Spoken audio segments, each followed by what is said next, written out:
The unexpected encounter. Commander Sarah Chen floated weightlessly in the command center of the ESV Horizon, watching the stars drift past through the main viewport. Her patrol ship was small but efficient, designed for long-range reconnaissance missions in the outer edges of human space. After 3 years of routine patrols, she had grown comfortable with the peaceful silence of deep space. The only sounds were the gentle hum of life support systems and the occasional beep from monitoring equipment. Lieutenant Marcus Webb sat at the communication station, his fingers dancing across holographic displays as he monitored radio frequencies from across the solar system. Dr. Elena Vasquez worked quietly at her science console, cataloging stellar phenomena and checking for signs of habitable worlds. The crew of 12 had been together for 18 months, and they functioned like a well-oiled machine. Sarah had joined Earth's Space Patrol 5 years ago, after growing up on Mars Colony. Her parents had been among the first terraforming engineers, and she had always dreamed of exploring the vast emptiness between worlds. Command came naturally to her, and her superiors trusted her judgment in difficult situations. Today felt like any other routine patrol, scanning the asteroid belt for mining opportunities and watching for signs of trouble. The trouble found them first. Marcus suddenly straightened in his chair, his face going pale as he stared at his displays. Sarah noticed the change immediately and pushed off from the viewport to float over to his station. The communication arrays were lighting up with contacts, dozens of them, moving in perfect formation through the void. "Commander, you need to see this," Marcus said, his voice tight with concern. "I'm picking up massive energy signatures approaching from the edge of the system. These aren't asteroids or debris. These are ships, and they're huge." Sarah studied the sensor readings, feeling her stomach drop as she realized the implications. Each contact was easily 10 times larger than the horizon, and there were over 40 of them moving in a coordinated attack formation. No human colony had ships like these, and Earth's military certainly didn't have vessels of this size. Dr. Vasquez joined them at the communication station, her dark eyes wide with excitement and fear. As the ship's xenobiologist, she had always hoped to make first contact with an alien species. Now that the moment had arrived, she wasn't sure humanity was ready for it. "Commander, I'm analyzing their engine signatures," Elena said, her hands flying over her instruments. "This technology is completely unknown to us. Their propulsion systems are generating power levels that our best ships can only dream of. Whoever they are, they're centuries ahead of human technology." Sarah felt the weight of command settling on her shoulders like a heavy blanket. In her 5 years of service, she had dealt with equipment failures, medical emergencies, and even a few encounters with pirates. Nothing had prepared her for this moment. The first contact with an alien species was supposed to be a moment of celebration and wonder. Instead, it looked like humanity was about to face its greatest challenge. The main screen flickered as an incoming transmission broke through their communication systems. Sarah had Marcus put it on the main display, and the bridge fell silent as an alien face appeared before them. The creature was tall and imposing, with gray skin that seemed to shimmer under artificial lights. Its eyes were large and completely black, lacking any visible iris or pupil. When it spoke, its voice was cold and mechanical, as if it was reading from a prepared script. "Primitive creatures of the third planet, I am Admiral Thane Krell of the Krell Empire. Your species has been evaluated and found suitable for integration into our domain. Prepare your worlds for occupation. Resistance will result in the complete elimination of your kind." Sarah found her voice, though it took tremendous effort to keep it steady. "This is Commander Sarah Chen of the Earth Space Patrol. We are a peaceful exploration vessel. We pose no threat to you or your empire. Perhaps we can discuss this situation and find a solution that benefits both our peoples." Admiral Krell made a sound that might have been laughter, though it held no warmth or humor. "Discussion is unnecessary. We have conquered 47 species across this galaxy. Your primitive technology and weak military forces make you an easy target. Surrender now, and your death will be swift." The transmission ended abruptly, leaving the crew of the Horizon staring at empty space. Sarah realized that her hands were shaking, and she gripped the edge of Marcus's console to steady herself. 47 conquered species. The number hit her like a physical blow, making it difficult to breathe. Marcus was already working at his station, trying to establish contact with Earth Command. I'm attempting to reach headquarters, but they're jamming our long-range communications. I can get through to the outer colonies, but the signal to Earth is being blocked. Elena was studying her sensor displays with growing alarm. Commander, I'm detecting additional fleet movements throughout the system. They have ships approaching Mars, the Jupiter mining stations, and even the research outposts near Pluto. This isn't just an attack on Earth. They're hitting everything at once. Sarah made the hardest decision of her career. All hands, this is the commander. Prepare for emergency acceleration. We're returning to Earth immediately. Marcus, keep trying to punch through their jamming. Elena, I want continuous scans of their fleet composition and capabilities. The Horizon's engines roared to life, pushing the small ship toward maximum velocity. Sarah strapped herself into the command chair as artificial gravity fought against the acceleration forces. Through the viewport, she could see the alien fleet in the distance, their massive forms silhouetted against the stars like dark harbingers of doom. As they raced toward Earth, Sarah couldn't shake the feeling that they were already too late. How could humanity's small defense fleet stand against ships that could conquer 47 civilizations? Earth's military was designed for policing actions and asteroid mining, not warfare against a technologically superior enemy. Marcus suddenly looked up from his console with surprise. Commander, I'm receiving a priority transmission from Earth Command. It's General Harrison Blake himself. The gruff face of Earth's senior military commander appeared on the main screen. General Blake was in his 60s, with gray hair and weathered features that spoke of a lifetime of military service. Sarah had only met him once, during her graduation from the Space Academy, but his reputation for tactical brilliance was legendary throughout the human colonies. Commander Chen, we've been monitoring your encounter with the alien fleet. What's your assessment of their capabilities? Sarah took a deep breath before responding. General, they have at least 40 ships, each one larger than anything in our fleet. Their technology appears to be centuries ahead of ours. Their commander spoke of conquering 47 other species. Sir, I don't see how we can possibly fight them. General Blake nodded grimly. Your honesty is appreciated, Commander. Return to Earth immediately. There are things happening here that you need to see. Preparations that have been years in the making. The transmission ended, leaving Sarah more confused than ever. What preparations could possibly help against an enemy like this? She had seen Earth's entire defense fleet during training exercises. Even if every ship fought perfectly, they would be outnumbered and outgunned by an impossible margin. Elena called out from her station. Commander, I'm detecting strange energy readings from the asteroid belt. Something large is moving in there, but I can't get a clear reading through all the interference. Sarah studied the sensor displays, trying to make sense of the chaotic readings. Whatever was hidden in the asteroid belt was generating massive amounts of power, far more than any mining station or research facility. The energy signature was unlike anything in Earth's known technology database.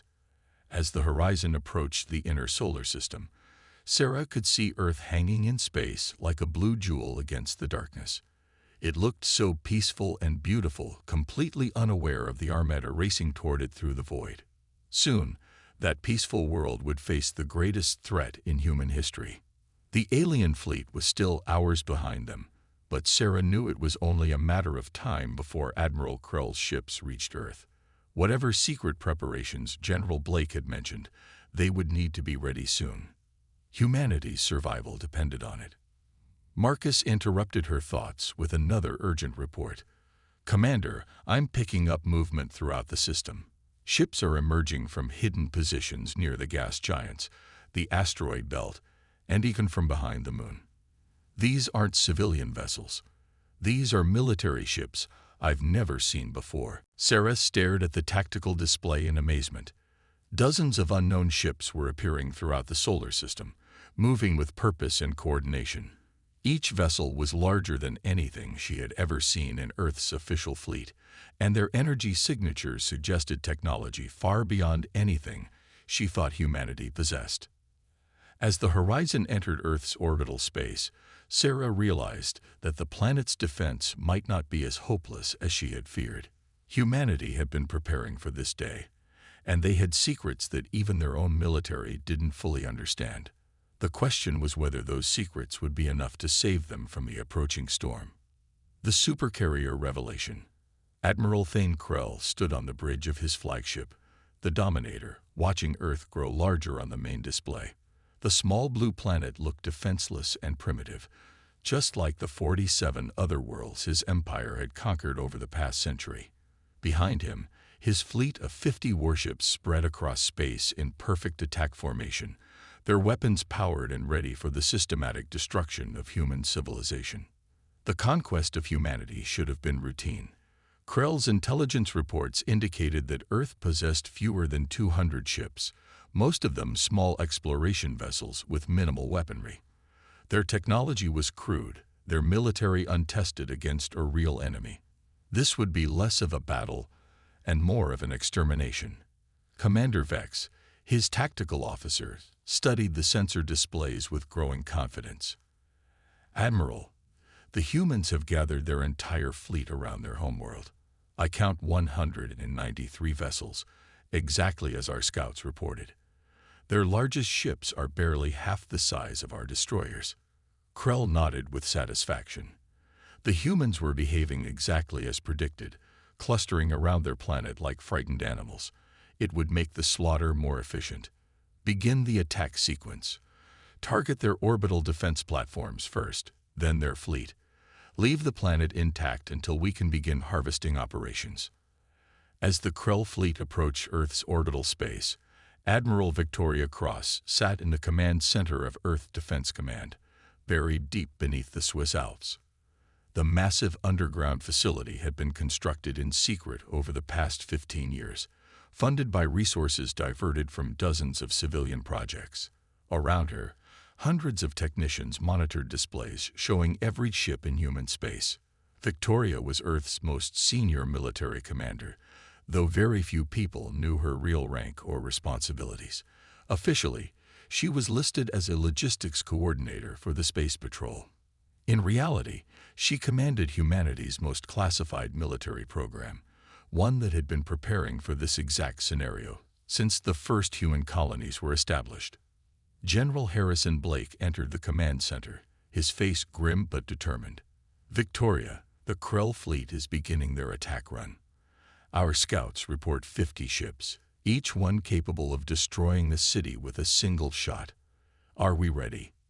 Victoria studied the tactical displays showing the positions of both fleets. The Krell ships were advancing in a standard attack formation, confident in their overwhelming superiority. Earth's visible fleet was maintaining defensive positions around the planet, looking hopelessly outmatched. Everything was proceeding according to plan. "We're as ready as we'll ever be, Harrison. Signal all units to maintain their positions until the Leviathan is in range. We only get one chance at this." In the asteroid belt, 3 astronomical units from Earth, something massive began to stir. The ESV Leviathan had been hidden among the rocky debris for over a decade, its hull camouflaged with adaptive armor that made it indistinguishable from a large asteroid. At over 2 kilometers in length, the Supercarrier was humanity's greatest secret and most powerful weapon. Captain Rebecca Storm stood on the Leviathan's bridge, watching her crew prepare for the most important battle in human history. She was a veteran of the Mars Independence War and the Jupiter mining conflicts, but nothing in her experience compared to what they were about to attempt.